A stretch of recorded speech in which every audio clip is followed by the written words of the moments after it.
জুম্মার দিনে আসরের নামাজের পর একটি আমল কখনো ছাড়বেন না।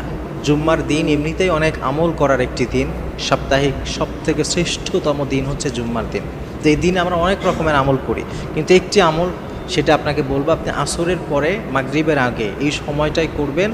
আপনার যত রকমের প্রয়োজন আছে সব কিছু আল্লাহ তাআলা পূরণ করে দেবেন ইনশাআল্লাহ। আপনি যে কাজ করছেন আপনার এই কাজটা সহজ হয়ে যাবে।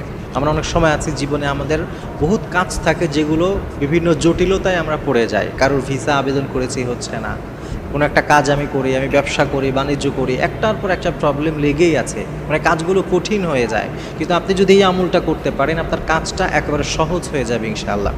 কারণ বিশ্বনবী হাদিসের মধ্যে বলেছেন, জুম্মার দিনে এমন একটা সময় আছে যে সময়টায় যদি কেউ দোয়া করে, সে দোয়া করতে দেরি করবে, আল্লাহ কবুল করতে দেরি করবেন না। সুবহানাল্লাহ পড়েন। জুম্মার দিন একটা সময় আছে, অধিকাংশ